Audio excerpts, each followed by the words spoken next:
Взрыв в центре Москвы, перекрытие улиц, детонация у здания правительства и в 3 километрах от Кремля, ликвидация российского генерала или взрыв газа, удар по элите России – все детали.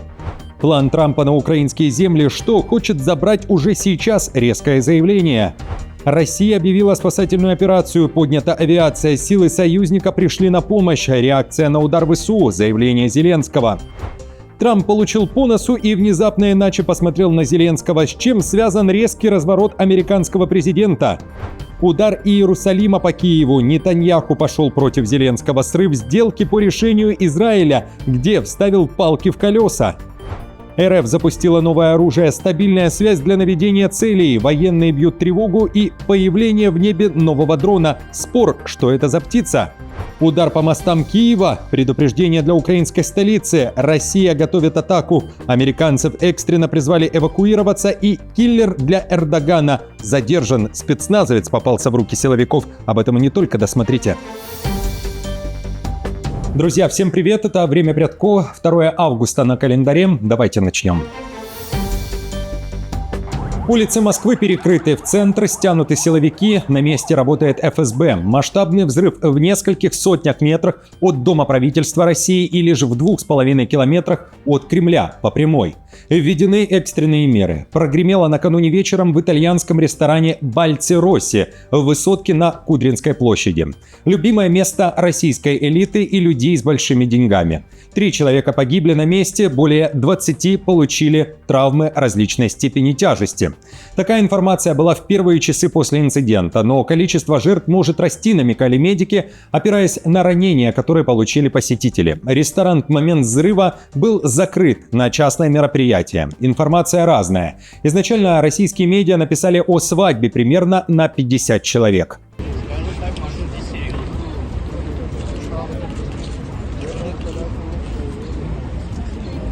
Астра со ссылкой на очевидцев утверждает, что в заведении отмечали день рождения российского генерала, командующего воздушно-космическими силами РФ Александра Чайко. В 2022 году он был командующим группировкой войск «Восток». Подчиненные ему подразделения обвиняются в Украине в причастности к убийствам, пыткам гражданского населения и разрушениям в украинской Буче под Киевом.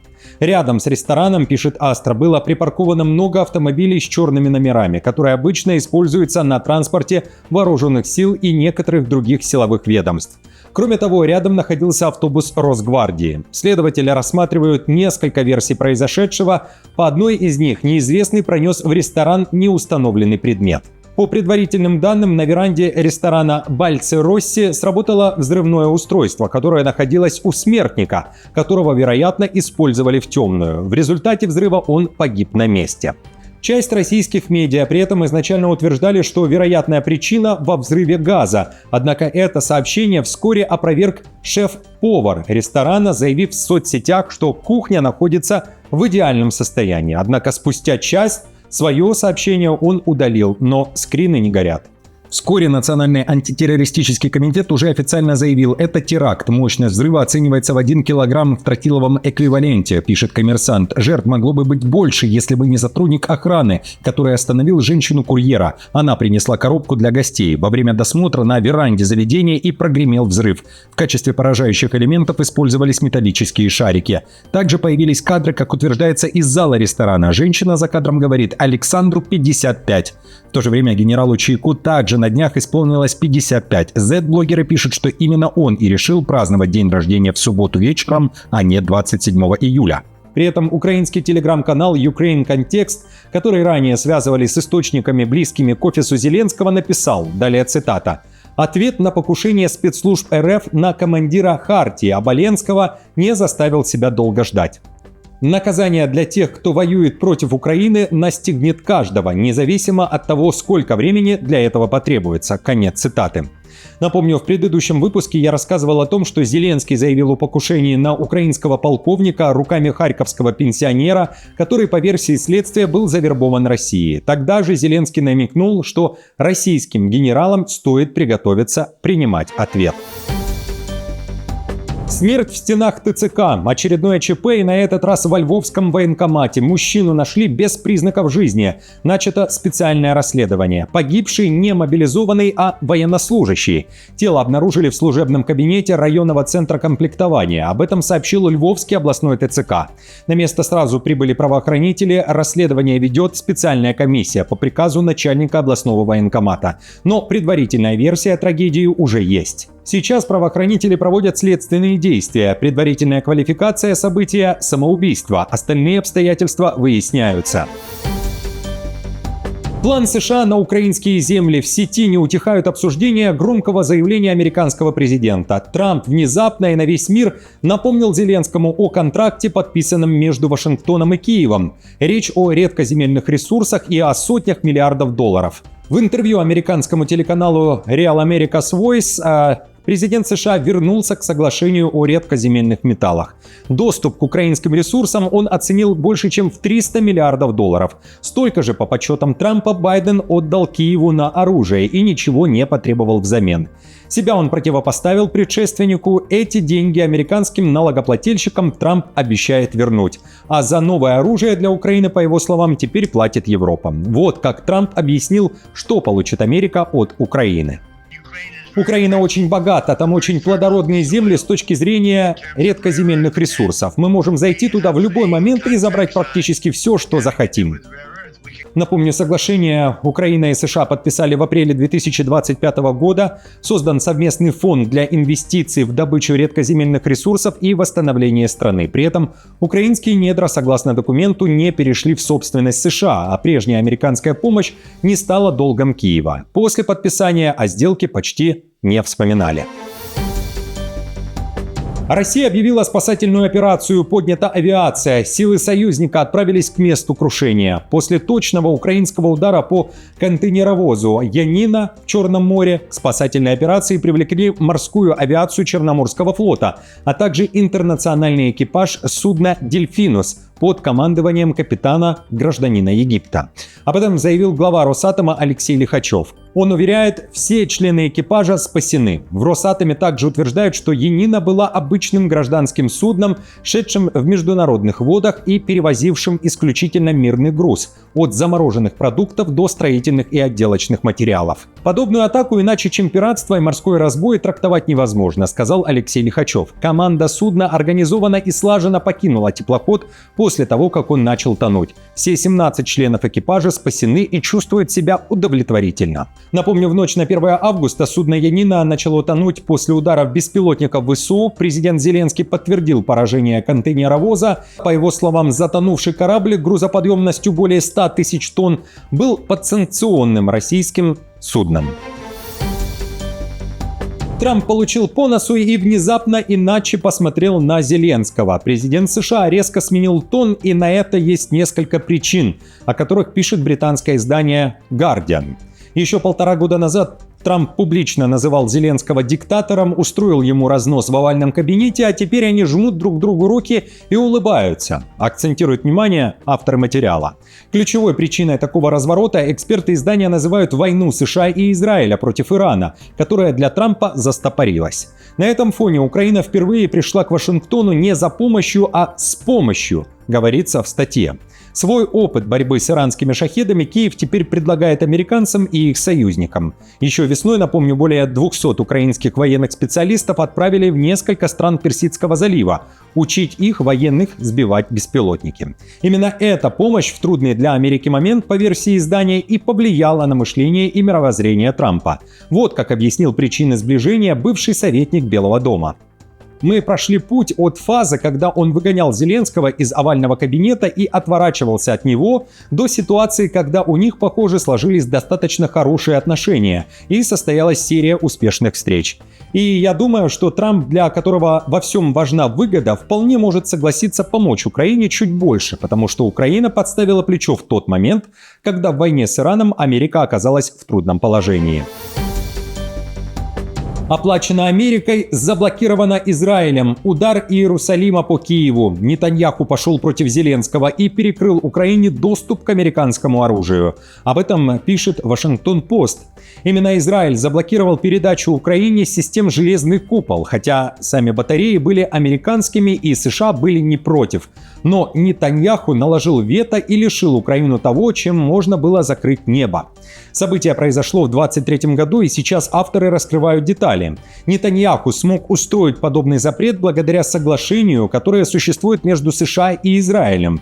Речь о совместном производстве оружия, которое дает Израилю право на последнее слово, и этим последним словом стало слово Нетаньяху. И, например, сейчас американские законодатели предлагают расширить совместные оборонные программы США и Израиля на искусственный интеллект, кибербезопасность и системы борьбы с дронами. Но противники инициативы предупреждают, вместе с израильскими технологиями Вашингтон в дальнейшем может получить новые ограничения на распоряжение собственным оружием. Для Киева угроза особенно серьезна. И Украина и Израиль уже конкурируют за одни и те же американские ресурсы. На днях Трамп дал понять Зеленскому, запрос на 300 ракет для Патриот выполнить сложно, ракеты расходуются в войне с Ираном. Израиль объясняет прежний запрет риском утечки технологий Тегерану и утверждает, что взамен вернул США батареи Патриот для отправки в Украину. Чем такая сделка опасна для самих Штатов, объяснил один из сенаторов. Это ставит под угрозу наш суверенитет и наносит ущерб нашей национальной безопасности, ограничивая наши возможности. Ракетные системы, которые мы хотели передать Украине, были размещены на юго-западе Соединенных Штатов и финансировались американскими налогоплательщиками, но Израиль наложил вето на это.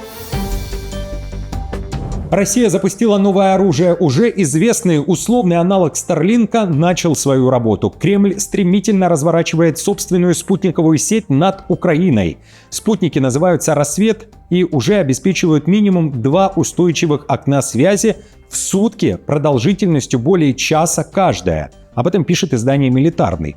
Эксперт по спутниковой связи Владимир Степанец, который изучает российскую активность на орбите, заявил, что из 16 аппаратов, которые россияне запустили в марте этого года, 12 работают на орбите, еще 3 выходят на расчетную высоту. Более того, в конце июля Россия вывела на орбиту еще 16 спутников, говорит Степанец. Если они будут развернуты по тому же графику, уже осенью количество окон связи над Украиной удвоится. Также эксперт объяснил, что российский аналог Старлинка позволяет использовать спутниковую связь для управления морскими беспилотниками, тяжелыми ударными и разведывательными дронами, включая платформы семейства «Герань». Такие терминалы могут появиться не только на командных пунктах и кораблях, но и на дальнобойных дронах, а в перспективе использоваться для наведения крылатых ракет и авиабомб, говорится в материале. Степанец предупреждает, ВСУ должны быть готовы к тому, что РФ развернет круглосуточное спутниковое покрытие над Украиной.